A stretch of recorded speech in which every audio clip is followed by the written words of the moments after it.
¿Qué onda, amigos? ¿Cómo están? Bienvenidos a un episodio más de su canal Prende el Porro. Mi nombre es Denise Mozo y el día de hoy tenemos un especial del Día de Muertos. Estamos en el Museo y Panteón de San Fernando, aquí en la Ciudad de México. La verdad es que no sé si ustedes sabían, pero este es uno de los panteones más antiguos de lo que es la Ciudad de México. Tiene mucha historia, tiene muchas tumbas de personas muy importantes y les vamos a estar haciendo como un recorrido. No vamos a poder grabar todas las tumbas porque la verdad es que son muchísimas, pero sí vamos a grabar un poco para que ustedes sepan un poco de la historia y también un poco de estas historias paranormales que les vamos a estar grabando y también entrevistando un poquito de gente a ver en qué nos encontramos, ¿vale? No se lo pierdan y suscríbanse y denle like. Hola, ¿qué tal, amigos? Bienvenidos una vez más a otro episodio de Prende el Porro. Mi nombre es Jessica Hernández y estamos en otra sección de rol por la ciudad. En esta ocasión vamos a visitar uno de los museos y panteones más famosos de la Ciudad de México, que se encuentra a solo unos pasos del Metro Hidalgo. Estoy hablando del Panteón de San Fernando. Acompáñennos en otra aventura más. Durante muchos años era común que los muertos fueran sepultados debajo del suelo, apenas cubiertos con tablas de madera y casi al nivel de la superficie, lo que producía malos olores, enfermedades y vistas desagradables. Para el año 1832 azotó una epidemia de cólera que cambiaría el país. Es así que se comienza la construcción del Panteón de San Fernando, haciendo que este lugar fuera descanso para los civiles. Sin embargo, debido a su costo tan elevado, solo los más pudientes podían descansar ahí. Es por eso que ahí podemos observar las tumbas de políticos, militares, gobernantes y personalidades de la sociedad del siglo XIX. Entre esas celebridades destacadas se encuentran el amado y odiado por muchos, el expresidente Benito Juárez, Miguel Miramón, Vicente Guerrero, Ignacio Zaragoza, entre otros. Aquí podemos observar el mausoleo del expresidente Benito Juárez, en donde cabe mencionar que también se encuentran los restos de su esposa Margarita Maza de Juárez y de sus hijos.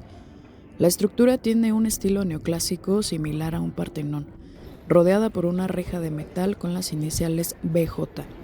La escultura representa al benemérito de las Américas, Benito Juárez, quien yace y reposa en el regazo de una mujer, quien representa a la madre patria, una estructura cargada de simbolismo. Amigos, aquí seguimos con el recorrido del panteón. Aquí estábamos viendo la tumba de Francisco Zarco, un destacado político y periodista y notable escritor liberal de la Reforma. El panteón alberga muchísimas personalidades históricas de México del siglo XIX. Es un panteón, sí, un poco pequeño, pero muy limpio, muy bien conservado y con una energía no pesada, debo de decirles. O sea, no se siente una energía como paranormal o algo por el estilo. La verdad se siente muy tranquilo, es muy tranquilo este panteón. Aquí estábamos justamente enfrente de la tumba de Ignacio Zaragoza. Francisco nos estaba explicando, bueno, nos iba a empezar a explicar sobre toda la simbología funeraria que abarca pues esta tumba en especial, lo cual nos sorprendió mucho porque de verdad que tiene todo un contexto esta simbología, y más porque, bueno, Ignacio Zaragoza pues fue una persona muy importante en la historia de México, ¿no? Pues seguimos aquí recorriendo las tumbas del Panteón y Museo San Fernando, amigos, que por cierto ya son 19 años convertidos en museo, amigos. No sé si ustedes sabían, ya el año que viene ya son 20 años y pues es impresionante cómo todas estas tumbas pues albergan tanta historia, ¿no? Uno creería que pues no son tumbas tan impresionantes, se podría decir, pero en realidad, amigos, estas personas que están aquí enterradas no son cualquier persona, son personas realmente, o bueno, eran personas realmente importantes en su tiempo, en el siglo XIX, personas de clase súper alta, que ahorita, si lo vemos en la actualidad, son millones de pesos que gastaban las personas para poder tener un espacio aquí. O sea, de verdad que sí era impresionante. Y yo sí les recomiendo mucho que vengan, amigos, vengan, disfruten, y de verdad que es un panteón que vale la pena visitar. Bueno, pues aquí ya estábamos terminando el recorrido, el tour del Panteón San Fernando que nos dio Francisco López, el director. ¿Para dónde?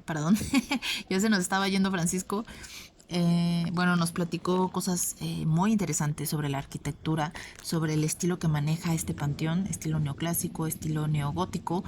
Y bueno, aquí estábamos viendo la tumba de Martín Carrera, que bueno, no sé amigos ustedes qué piensan, pero pues yo vi esta tumba y yo dije pues es una capilla, ¿no? Pareciera que es una capilla, pero no, no es una capilla amigos, es una ermita. Ahí se los dejo de tarea para que investiguen y nos digan en los comentarios qué piensan sobre pues estas tumbas. Muy interesantes. Hola, ¿qué tal amigos? Bienvenidos una vez más a su canal Prende el Porro. Mi nombre es Jessica Hernández. Nos encontramos aquí en el Panteón de San Fernando, es cementerio y también un museo. Y nos encontramos aquí con... Ernesto Alvarado. Dinora. Muy bien chicos, pues bueno, ya ven que ya estamos aquí en estas fechas de Halloween, Día de Muertos para los que nos encontramos aquí en la Ciudad de México. Y bueno, precisamente nos encontramos en el cementerio, un lugar perfecto para contar alguna historia paranormal. No sé si tengan algo que platicarnos. Mencionando, hace tiempo me mudé a una casa en la cual nos llevamos el espejo de una bisabuela, la cual partió hace mucho tiempo, ¿no? El asunto es que ese espejo le pertenecía a mi abuela. Tiempo después empecé a percatarme de que aparecía una mano en medio del espejo. ¿Y nunca pasó nada más? ¿No vieron alguna fantasma, ente o algo así? Llegábamos a ver sombras y también se nos llegaban a abrir las puertas, es todo. ¿En casa de tu abuelita? No, la mía, es que el espejo era de mi abuela. Ah, ok. Y en la mía se empezaban a abrir luego puertas o se veían cosas. ¿Y nunca supiste la historia del espejo? No, nunca las vi. Muy bien, muchas gracias. ¿Y tu amiga Dinora, verdad me dijiste? Normalmente en mi casa pasan cosas como rarillas porque se nos abren las puertas o cuando estamos acostados sentimos como que se suben en la cama y se sientan. Pero esto fue desde que falleció mi abuelita, pero falleció en 2017, después del temblor. Bueno, durante el temblor. Antes del temblor, perdón. Lo curioso es que cuando falleció dijo que iba a temblar. Y justo después de ese día, o sea, ya había pasado el temblor y eso, mi papá estaba sentado en un sofá donde mi abuelito siempre se sentaba y se la pasaba ahí. Y mi papá estaba ahí, estaba triste, ¿no? Y sintió como que lo abrazaron. Y sí, directamente dijo que sentía cómo me abrazaba y sabía que era mi papá. Y eso me dijo. Y actualmente se sigue sintiendo eso, como esa vibra, por así decirlo. Y se suben a las camas y nos cierran las puertas. Muchas veces nos cierran las puertas. Y ya, creo que ya. Ok, interesante el momento en que mencionas que tu abuelito, pues como quiera tuvo una predicción, ¿no? De este temblor del 2017. Pues bueno, chicos, y en cuanto a lo que es el cementerio, ¿es la primera vez que lo visitan? ¿Qué les ha parecido? ¿Qué opinan? Sí, es la primera vez que venimos. Bueno, yo vengo porque es un proyecto escolar y pues mi novio me está acompañando. Pero sí, me gusta mucho, está muy bonito. A veces siento como que raro pensar que todos los que nos hicieron el país que somos están aquí sepultados. Se siente como raro, las ñañeras. Así es. Sí. ¿Y tu amigo qué te parece? Es bastante interesante en lo personal para mí, que soy bastante fanático de la historia de México. El llegar y ver restos, tanto como por ejemplo Miguel de Tejada. Hace tiempo había pasado a una iglesia en Pino Suárez, donde vi los de Hernán Cortés. Entonces, personalmente, a mí que soy fanático de la historia, de forma general, no solo de México, es muy interesante para mí estar aquí. Muy bien, amigos, pues muchas gracias por esta entrevista y gracias por su tiempo. No se olviden de suscribirse si gustan y darle like a nuestro podcast. Estamos como Prende el Porro en YouTube y Prende el Corro en TikTok. ¿Sale? Muchas gracias. Hola, ¿qué tal amigos? Continuamos aquí entrevistando personas para que nos cuenten sus experiencias paranormales y el día de hoy nos encontramos con Hortensia Leal. Ay, mucho gusto Hortensia y por favor cuéntanos tu experiencia paranormal. Bueno, corría el año de 1989, presente lo tengo yo, y estaba yo sentada en el costado de la catedral mirando hacia la plancha del Zócalo. En ese año, 1989, no se acostumbraba que hubiera botargas ni personas con zancos en aquella época, no había, era muy raro. Entonces yo estoy viendo hacia la plancha del Zócalo y pues veo el mar de gente, ¿no? Cuando de repente no sé por qué me empezó a llamar la atención que venía un señor caminando, pero sobresalía sobre la masa de la gente que venía así. Era muy alto, muy alto, o sea, sacaba fácil, y toda la gente iba así y él sobresalía un tanto así, ¿no? Entonces yo sí me quedé, ¿qué venga, que un gigante o qué, no? Porque te digo que en aquella época no se utilizaba que la gente se disfrazara ni nada. Entonces veo que viene así como que acercándose hacia donde yo estaba, y de repente lo veo como que traía un traje antiguo y la cara se la veía así, no morena, sino de color morado, ¿no? Entonces yo dije, pues ese es un señor que va al teatro, no sé, algo.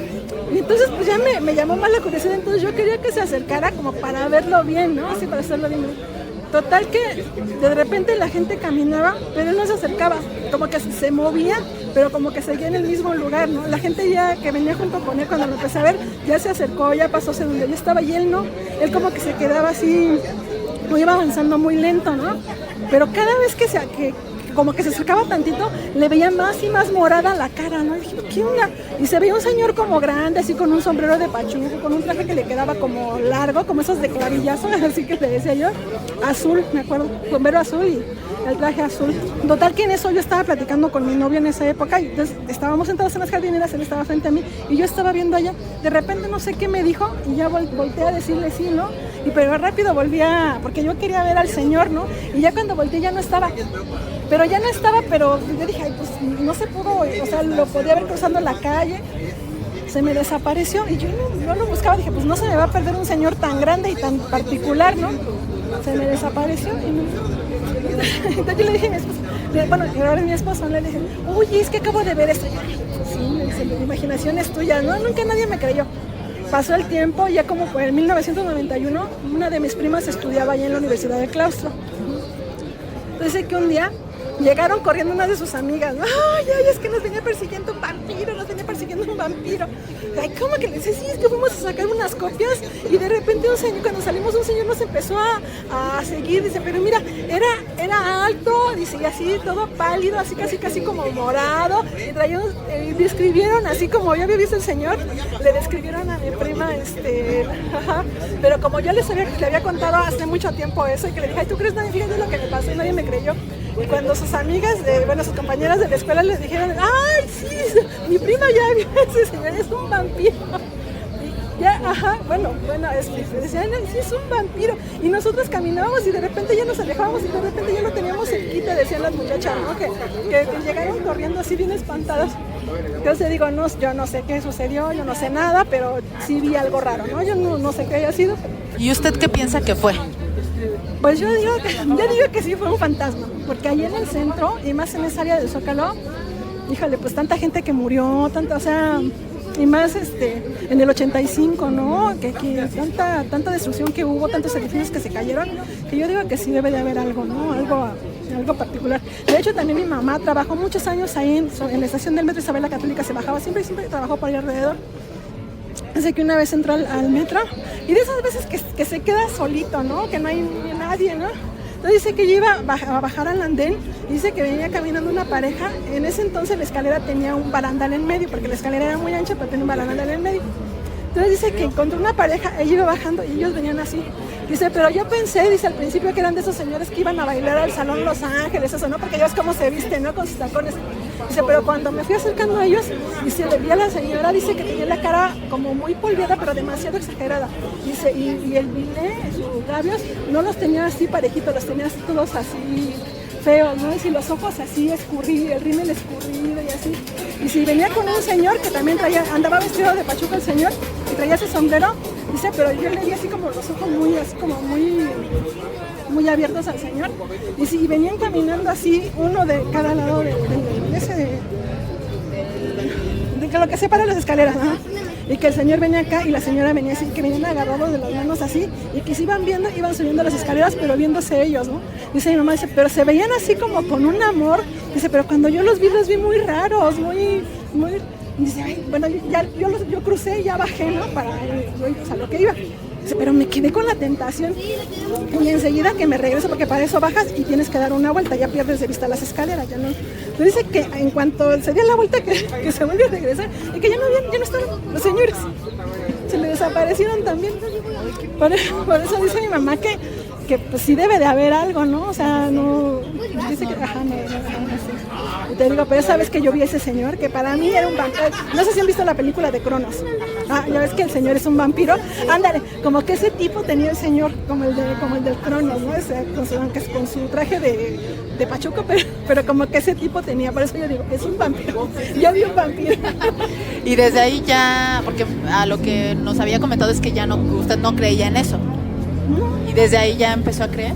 Pues no es que crea, pero sí siento que hay cosas raras. O sea, más bien ahí como que yo me asumí como que siento que yo soy como una radio de AM, ¿no? Y que como los que ven las cosas son como radio FM, ¿no? Que tienen más...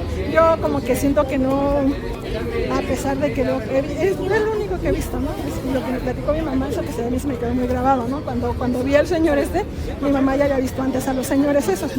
Es como que me quedó así muy grabado, pero yo digo que hay algo, aunque no crea, pero algo hay. Sí.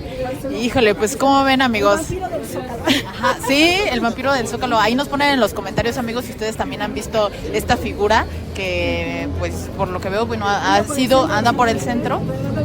Ajá, anda por el centro. Se ve la Católica, en el Zócalo, por ahí. Ajá. Nos dicen en los comentarios y pues muchísimas gracias, Hortensia, por tu experiencia y no se olviden suscribirse y darle like. Muy bien, amigos, pues hasta aquí nuestro reporte del día de hoy, Joaquín. Pues visitamos el Museo San Fernando y también entrevistamos a algunas personas aprovechando la fecha de Día de Muertos o Halloween para ver si tenían alguna historia paranormal o algo así. Entonces esperamos que se suscriban y pues esto fue de Rol por la Ciudad, ya no lo habíamos hecho, pero pues estamos muy felices de volver a dar este contenido para ustedes. No se olviden de suscribirse en nuestros canales de Prende el Porro en YouTube y Prende el Corro en TikTok. Los queremos y cuídense.